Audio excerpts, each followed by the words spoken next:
Welcome to Conference Highlights, recorded in front of a live audience at an evidence-based perioperative medicine, that's EBPOM conference. EBPOM are world leaders in perioperative education, so why not join us at our next meeting with a special discount for Top Med Talk subscribers. Look us up on www.ebpom, that's EBPOM.com. Top Med Talk. So some potential conflicts of interest. I'm not going to bring any conflicts to bear. We all learnt about this in medical school, the distribution or movement of water through the various different compartments controlled by forces such as osmotic and oncotic forces and sodium-potassium pumps. We know most of the fluids in the cells. The next biggest compartment is the interstitium. Then there's the intravascular bit of it, and 2/3 of that is plasma. We also had diagrams like this showing the distribution of water through the various compartments, and the idea that if you give 5% glucose-free water, it distributes itself through the whole 45-litre bucket. If you give an isotonic crystalloid, it's in a 15-litre bucket. If you give a colloid, it's in a 5-litre bucket. Wouldn't it be great if life was like that? Colloids, albumin, dextrans, gelatins, the starches. Now, albumin at one stage was poison for a while. It killed every sixth person that touched it, but that passed. Dextrans have been abandoned in many places. Gelatins only really got traction in certain parts of the world, so never approved by the FDA. And at one stage, certainly the start of the Great World Fluid debate, the poster children were the starches, going from the hetas to the pentas to the quadras, and then through the different electrolyte combinations. Cost has always been probably the biggest debate in the colloid crystalloid debates. This is from NICE Guidance 174, looking at the use of intravenous fluids in the United Kingdom. The cost of 2 litres of each fluid, £1.40 when it was published, for 2 litres of saline, so 70 pence a litre. Hartmann's slightly more expensive, 4.5% human albumin in the UK, 100 times more expensive. So that's why people actually are often really debating the cost of these things. There are some debates that have come to bear about safety and efficacy.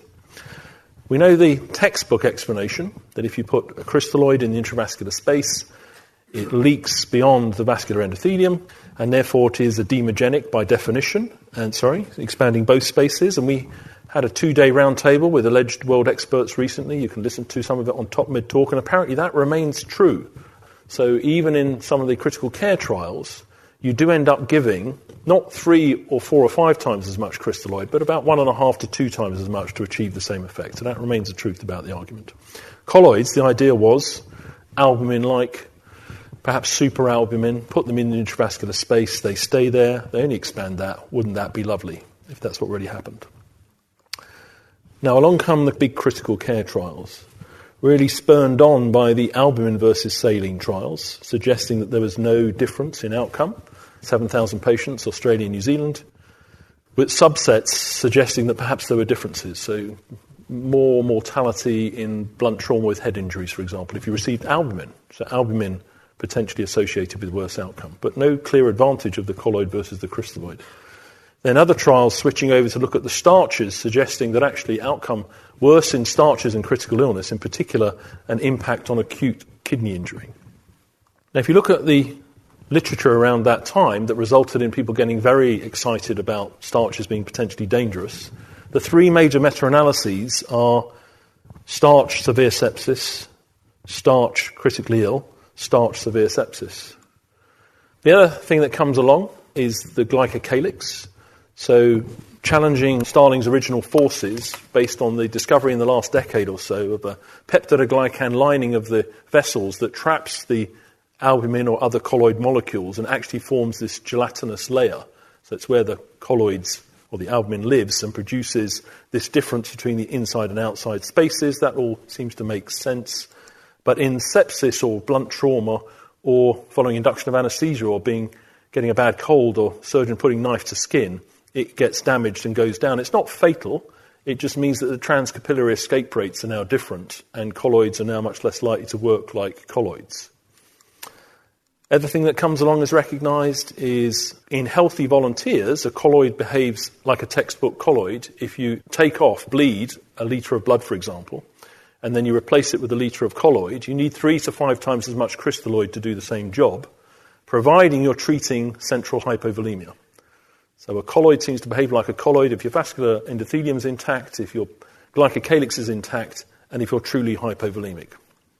Looking at the relevance of the harm signal in critical illness in the context of elective major surgery, where certainly most of our experience, we'd abandoned colloids, starches in particular, in the critically ill patient decades ago. We were using it predominantly in elective major surgery.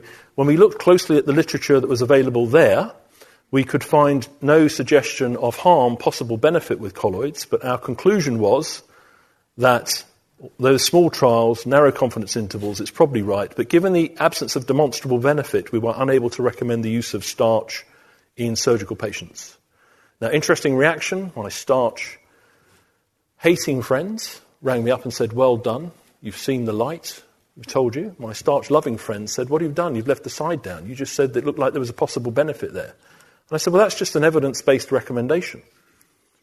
Given the absence of demonstrable benefit, we're unable to recommend the use of Hess, or albumin, or gelatin, or saline, or Hartmann's, or blood, or FFP, or anything else you might choose to give somebody. What you can say definitively, until possibly relatively recently, is we definitely don't know. But we definitely don't know with a high level of confidence. There is possible evidence of harm with Hess, albumin, gelatin, saline, Hartmann's. There was a time where people said, you're not telling me you could hurt people with saline. And now it appears as though you can. That's the current state of the art, that you can hurt people with it, and all those other things. So then the argument was about the A versus B, its dosing timing, is if you look at the goal-directed trials, this meta-analysis led by Mike Grocott, it seems to be that the timing, quantity, accurate delivery of fluid does seem to be associated with a slightly better or significantly better outcome. And one of the tantalizing things was almost all those trials, including the recent ones I've shown you in press, Fedora, were done with colloids. So what Andrea Kurtz was going to present to us was the results, we hoped, of the first large multi-centre, there has been a single-centre trial, of goal-directed fluid therapy where they changed in the two groups, colloid in one group, so cardiac output monitored goal-directed, crystalloid in the other group. Now, I don't think Andrea deliberately broke her arm to try and avoid presenting the results here, but I think it's going to get published in a famous major journal, and you'll see the results of that trial coming out in a meeting possibly in the United States of America, possibly in San Francisco. I couldn't possibly comment later this year. But some of us have seen the results presented, and from what we saw, it didn't look to me as though there was a significant difference between the two groups. So let's wait to see those results, but same as the smaller single-centre trial, despite me believing there was clearly going to be a difference, didn't look to me as though there was a difference. There also seemed to be no hint, with giving larger quantities of hydroxyethyl starch in one limb, of any of the alleged harms that might be associated, but people say it's too small to judge that. The last thing I'll leave with you is, if we can keep these debates alive, published very recently, is this closed-loop system for delivering colloids versus crystalloids. So if you take the human beings out of it, it would appear, and let the computer help to say when to give the colloid versus the crystalloids, there were differences in the quantities of fluids given, small trial, but tantalizing, and there were differences, possibly, very small, in meaningful, clinically important outcomes. So have a look at this. It might be that the colloid is a precision tool, and it might be, if you use it very, very carefully, with the help of a machine, or a very, very particular practitioner, that you get a difference in outcome. So I stand on the side of the fact, as I've said, I think from the beginning of this debate, is we still definitely don't know when choosing between a colloid and a crystalloid. Some people will tell me you should use crystalloids because they're cheaper. Is that the only reason you can give for it? That's me finished. Thank you. Thanks for downloading and listening to Top Med Talk. Don't forget to find us on social media. We're on Twitter, Facebook, Instagram, even got our own YouTube channel. Whichever your favourite social media feed is, we're bound to be there. Find us. Also, subscribe to this podcast so that you never miss an episode. And make sure you go to the Top Med Talk website, topmedtalk.com, and get on board with the email updates. Oh, whilst you're at it as well, I suggest you download our entire back catalogue. We're categorising at the moment. We're having a little look through it. It may not always be in the form that you currently find it. So if you get your hard drive ready for a full-on download via the website perhaps, or perhaps through your podcatcher. Oh, and while you're online, check out ebpom.org/meetings. Have a look, ebpom.org/meetings.